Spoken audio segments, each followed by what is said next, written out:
বলেছেন প্রভু যে মহাপ্রভু নবদ্বীপে জন্মগ্রহণ করেছে না মায়াপুরে জন্মগ্রহণ করেছে। ঠিক আছে, তো দেখুন আমরা কেউ দেখিনি মহাপ্রভু কোথায় জন্ম করেছে, আমরা শুনেছি আর তার প্রমাণ আছে শাস্ত্র, তাই না? তো এখন নবদ্বীপ মানে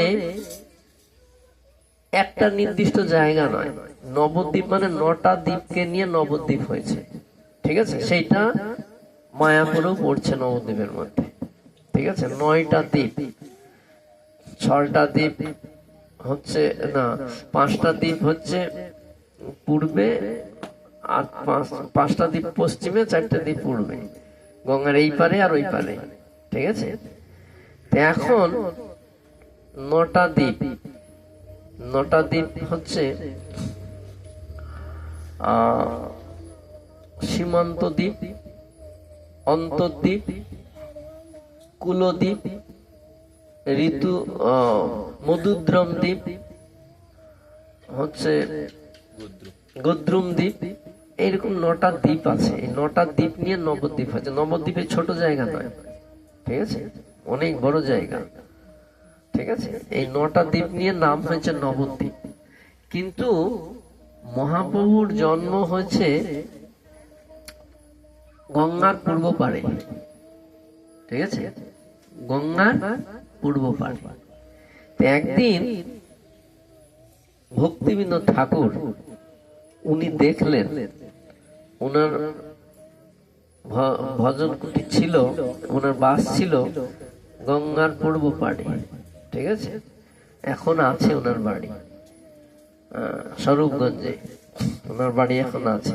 তো ওই ছাদ থেকে উনি দেখেছিলেন ওনার ছেলে বিমলা প্রসাদ, এখন যার পরে নাম হয়েছিল ভক্তি সিদ্ধান্ত সরস্বতী ঠাকুর, গৌড়িয়া মঠের আচার্য। তো এই ভক্তি সিদ্ধান্ত সরস্বতী তখন তো সন্ন্যাস নেয়নি, বাচ্চা ছিল তখন, তো ওনার নাম ছিল বিমলা প্রসাদ। ভক্তি বিনোদ ঠাকুর দেখলেন একটা জ্যোতি, আলো, হ্যাঁ, গঙ্গার পূর্ব পাড়ে এটা খুব সুন্দর জ্যোতি ও আলো দেখতে পেলেন। তো উনি জিজ্ঞাসা করলেন বিমলা প্রসাদকে, ছেলেকে, যে বিমলা প্রসাদ তুমি কিছু দেখলে? বলে হ্যাঁ আমি দেখেছি, আমিও দেখেছি একটা জ্যোতি। তো তখন ভক্তিবিনোদ ঠাকুর পরের দিন গেলেন ওই জায়গাটা দেখতে। তো ওই জায়গাটা দেখতে গেলেন, দেখতে গিয়ে তখন ওখানে সব মুসলমানের বাস্ত। তো ওই জায়গাটায় সব তুলসী গাছে ভর্তি ছিল, ওখানে চাষ করেনি কেউ। ঠিক আছে, যে জায়গাটা জন্ম হয়েছিল গঙ্গার পূর্ব পাড়ে, তো ওই জায়গাটায় তুলসী গাছ ছিল, কেউ চাষ করেনি। তো ওইখানে যারা চাষি ছিল তাদেরকে জিজ্ঞাসা করা হলো যে এখানে চাষ করেনি কেন? আচ্ছা, তুলসী গাছ আছে ওই জন্য করেনি। তো সেই তখন পরিষ্কার হলো না যে জায়গাটা মাহাত্ম্যটা কি। কিন্তু ভক্তিবিনোদ ঠাকুর তো হচ্ছে ভজনে খুব উন্নত, ওনার দূরদৃষ্টি অনেক, সেই জন্য উনি বুঝতে পেরেছেন যে এখানেই মহাপ্রভুর জন্ম হয়েছে। কিন্তু উনি ওটাকে প্রমাণ করার জন্য জগন্নাথ দাস বাবাজি মহারাজকে নিয়ে আসলেন। ঠিক আছে, জগন্নাথ দাস বাবাজি মহারাজ দাঁড়াতে পারতেন না, সোজা হয়ে দাঁড়াতে পারতেন না, ওনাকে ঝুড়িতে করে নিয়ে যাওয়া হতো, এখানে ওখানে নিয়ে যেত ঝুড়িতে। ঠিক আছে, এইরকম ছিলেন উনি। তো যখন ওনাকে নিয়ে আসা হলো, তখন উনি ওই জায়গাটায় যখন আসলেন, তখন ওই ঝুড়ি থেকে লাফ দিয়ে পড়ে হা গৌরাঙ্গ করে লাফাতে লাগলেন। যিনি দাঁড়াতে পারেন না, জগন্নাথ দাস বাবাজি মহারাজ, তিনি ওই জায়গাটায় হা গৌরাঙ্গ বলে লাফাতে লাগলেন।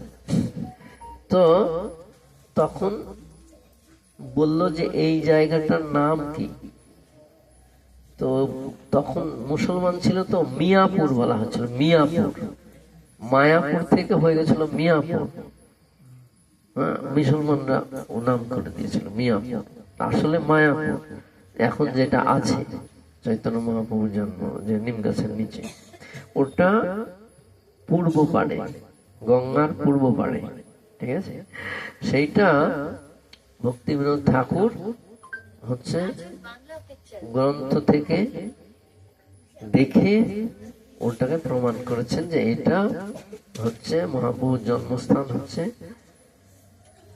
গঙ্গার পূর্ব পাড়ে, হচ্ছে মায়াপুর, মিয়াপুর থেকে মায়াপুর হয়েছে, মায়াপুর। তো ওই মায়াপুর ওটা নবদ্বীপের বাইরে নয়, নবদ্বীপের মধ্যে, ওটা হচ্ছে সেন্টার। হ্যাঁ, অন্তর্দ্বীপ বলা হয় এটা, অন্তর কেন্দ্র। হ্যাঁ, আর বাকি 9টা দ্বীপ সব চারিদিকে আছে, 8টা দ্বীপ। বুঝে গেল? তো সেইটা ভক্তি সিদ্ধান্ত সরস্বতী ঠাকুর মানে ভক্তি বিনোদ ঠাকুর এটা প্রমাণ করেছিলেন। তাই গৌর কিশোর দাস বাবা, জগন্নাথ দাস বাবাজির নামই মানে প্রণাম মন্ত্র হয়ে গেল কি, যে গৌর আবির্ভাব স্থান নির্দিষ্ট সজ্জন প্রিয় বৈষ্ণব সার্বভৌমসী জগন্নাথায়। জগন্নাথ দাস বাবাজি প্রণাম মন্ত্র হয়ে গেল যে গৌর আবির্ভাব নির্দিষ্ট, মানে গৌর মহাপ্রভুর আবির্ভাবের স্থানটাকে নির্দিষ্ট করেছেন তিনি। যিনি উঠতে পারে না, চলতে পারেন না, তিনি ওখানে গিয়ে কীর্তন করছেন, হা গৌরাঙ্গ হা রঘুন বলে লাফাচ্ছেন ওখানে। তো সেই ভক্তি বিনোদ ঠাকুর প্রমাণ করলেন যে এইটাই হচ্ছে মহাপ্রভুর জন্মস্থান, যেটা এখন বর্তমানে আছে। কিন্তু এই পারের লোকেরা, গঙ্গার এই পারের লোকেরা, ওরা বলে যে এইটা এখানে হচ্ছে মহাপ্রভুর জন্মস্থান, কিন্তু আদৌ তা নয়। ওটা গঙ্গার পূর্ব পারে, এটা গঙ্গার পশ্চিম পারে। কিন্তু নবদ্বীপ মানে ওই জায়গাটাই নবদ্বীপ নয়, 9টা দ্বীপ নিয়ে নবদ্বীপ। আর যেখানে মহাপ্রভু জন্ম নিয়েছে সেই জায়গাটা হচ্ছে কেন্দ্র, অন্তর্দ্বীপ বলা হয় সেটাকে। যেখানে মহাপ্রভুর জন্ম হয়েছে ওই জন্মস্থান, ওটা অন্তর্দ্বীপ। বোঝা গেল কিছু? আর কোন প্রশ্ন, আর কোন জানার বিষয়, আর কিছু জানার বিষয়, মন্তব্য?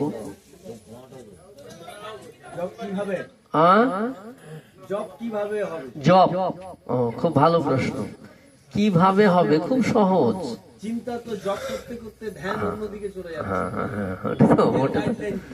সেই জন্যই তো আমাদের তপস্যা।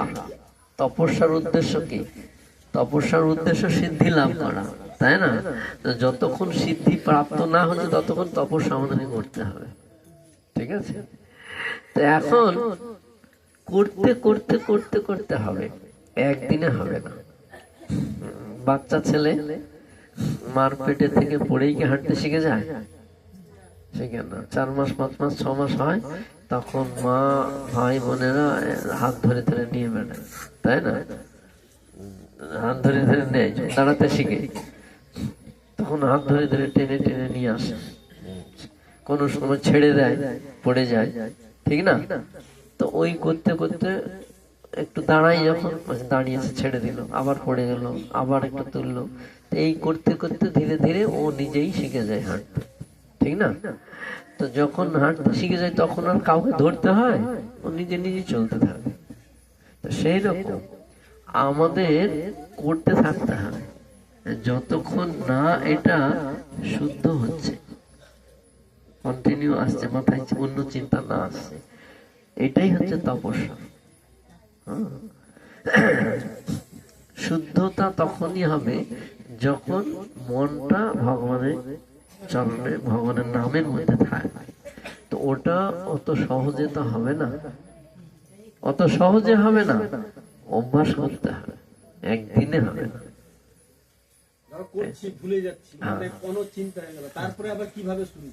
যেরকম করছি হরে কৃষ্ণ হরে কৃষ্ণ কৃষ্ণ কৃষ্ণ হরে হরে হরে রাম হরে রাম,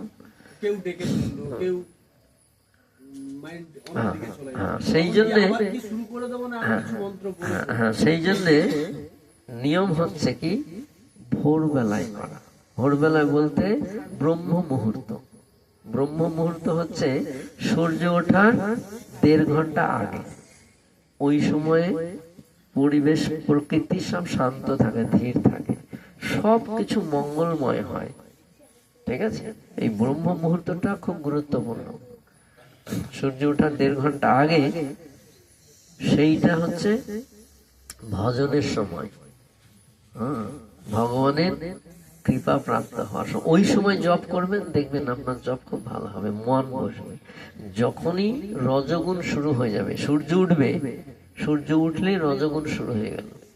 ঠিক আছে, যে রজগুণ তমগুণ যখন থাকবে তখন ভালো জপ হবে না, সত্যগুণ যখন থাকবে তখন ভালো জপ হবে। তাই ব্রহ্ম মুহূর্তটা হচ্ছে সত্যগুণের সময়। সেই জন্য সূর্য ওঠার আগে আমাকে চেষ্টা করতে হবে। ওই সময় যদি আপনি করবেন, দেখবেন পরিবেশ শান্ত, ধীর, আপনার মন বসবে। যখনই রৌদ্র উঠে যাবে, সব প্রকৃতি জেগে যাবে, তখন ওই মন চঞ্চল হবে, এদিক ওদিক ভাগবে। বুঝে গেল কিছু? ব্রহ্ম মুহূর্তে করে দেখুন একদিন, কেমন লাগবে, আনন্দ কিরকম পাবেন বুঝতে পারবেন। ঠিক আছে, তো এখন আর কার কোন প্রশ্ন? কোন প্রশ্ন আছে? হ্যাঁ বলুন। হ্যাঁ বলুন। ধরো ভোরবেলা উঠে সকালে, এখন তো ঠান্ডা খুব, মানে যদি আমি না চান করে যদি জব করি, এইটার আমার প্রশ্ন আছে। হ্যাঁ, স্নান না করে জব করা যায়। মানে মানে কাপড় চোপড়ের জন্য শুদ্ধ হওয়া চাই, তাই তো? যতটুকু করলে ভালো পারা। হ্যাঁ, মুখটা একটু ধুয়ে নিলেন, ব্রাশ টাশ না করলে অসুবিধা নেই, জল দিয়ে ভালো করে মুখটা ধুয়ে নিলেন। যদি মানে স্বামী স্ত্রী এক জায়গায় না থাকেন, তাহলে কোনো ব্যাপার নয়, আপনি জব করতে পারেন, অসুবিধা নেই। কাপড় জামা না ছাড়লেও যদি ছেড়তে পারেন ভালো, আর না হলেও আপনি জব করতে পারেন, কোনো অসুবিধা নেই। জব সবসময় করা যায়। ধরুন আমার বাড়িতে যে আলেখ্য রয়েছে, এই ধরুন আজকে এখানে চলে এসেছি 4:15, এই সময় তো আমি ভগবানের কাছে কিছু করতে পারিনি, এরকম তো প্রায়শই হয়ে যাচ্ছে। এবং কালকে এক জায়গায় গিয়েছিলাম, এইরকম যে সমস্যা হচ্ছে, এগুলো কি কোনো পাপ হয়ে যাচ্ছে না? না না, কোনো পাপ নেই। কিন্তু ওখানে তো কেউ, মানে রাতে তো কিছু করাই যাচ্ছে না, মানে আমি ছাড়া কেউ বাড়িতে করে না। আচ্ছা, আমি চলে এলে তো বিঘ্নের সামনে। এখন এখানে আমরা একটা আরতি করে দিলে হয়ে যাবে। আমি সেটা বলছি যে ওখানে যে ধরুন কোনো সময় বাড়িতে থাকছি না, সারাদিনই ভগবানের কাছে কিছুই হচ্ছে না, সেটা কি কোনো অপরাধ হয় নাকি? না, অপরাধ নয়, তো এখানে একটু করে দিলে হয়ে যাবে। যেখানে যাবেন দিয়ে ওখানে করলেই হয়ে যাবে, কি হবে ব্যাপার। দেখুন, ভগবান অন্তর্যামী, সব জানে।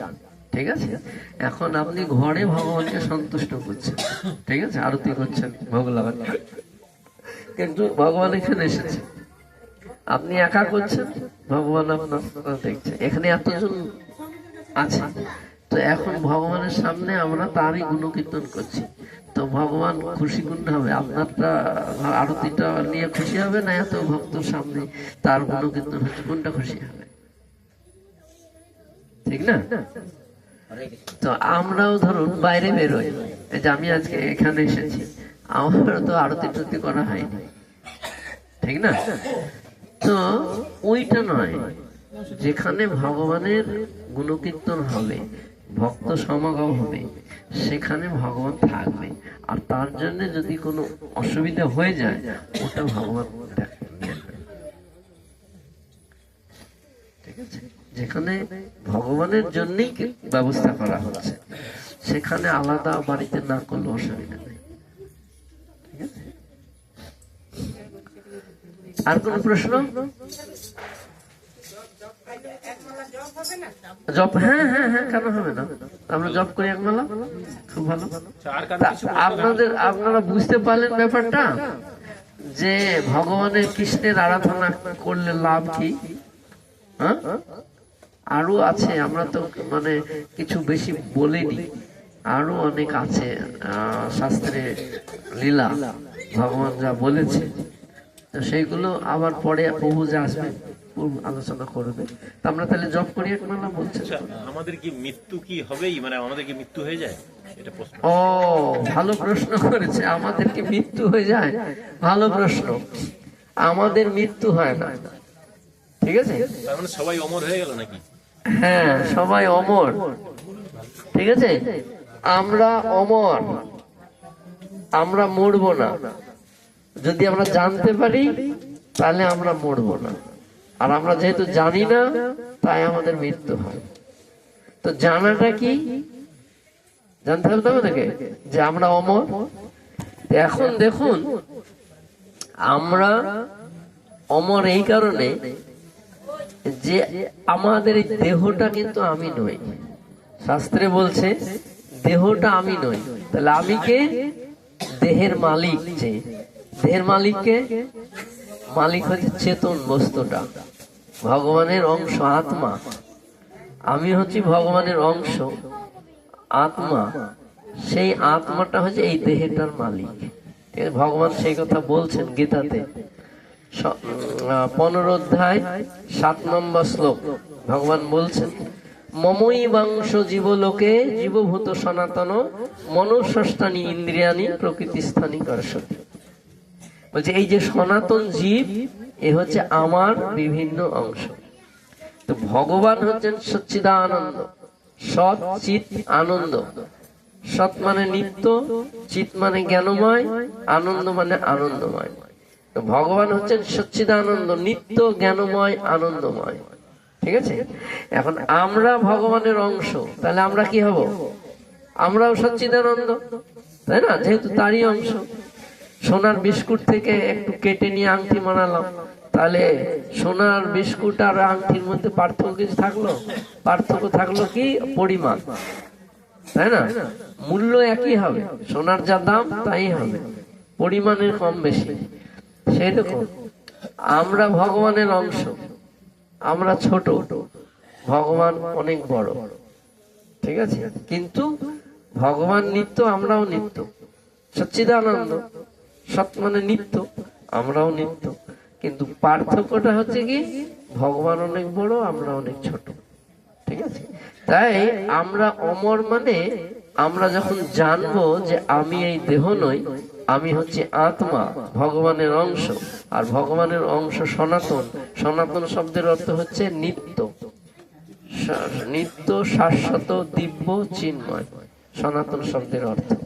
ঠিক আছে? যেহেতু আমরা সনাতন, ভগবানের অংশ, তাই আমরা নিত্য, চিন্ময়, দিব্য। ঠিক আছে? কিন্তু আমরা আমাদের এই স্বরূপটা ভুলে আছি।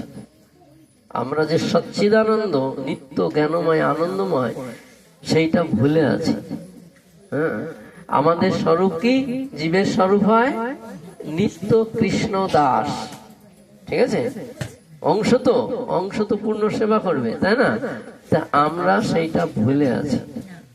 তাই আমাদের স্বরূপটা ভুলেছি, চিন্ময় জিনিসটা, আত্মাটাকে ভুলে আছি। তাই আমরা দেহটাকে আমি বলে মনে করছি। তাই মরছে কে? দেহটা মরছে, আত্মাটা মরছে না। ঠিক আছে? আত্মাটা আর একটা শরীর নিচ্ছে। এই শরীরটা একটা পোশাকের মতো। ভগবান বলছেন গীতায় 2য় অধ্যায় 22 নম্বর শ্লোক। 2য় অধ্যায় 22 নম্বর শ্লোকে ভগবান বলছেন,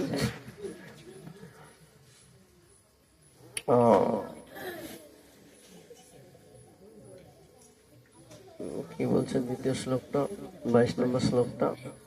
বাসাংসি জীর্ণানি যথা বিহায় নবানি গিন্ধাতি নর পরাণি তথা শরীরানি বিহায় জীর্ণান্ন অন্যান্য সংজাতি নবানি দেহি।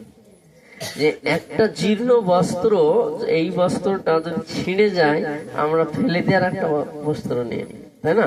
পুরাতনটা ছেড়ে দিয়ে আর একটা নতুন নিই। সেই রকম আত্মা যখন এই শরীরটা আর তার উপযুক্ত থাকছে না থাকার জন্য, তখন এটাকে ত্যাগ করে আবার আর একটা শরীর ধারণ করছে, পোশাক পরিবর্তন করছে।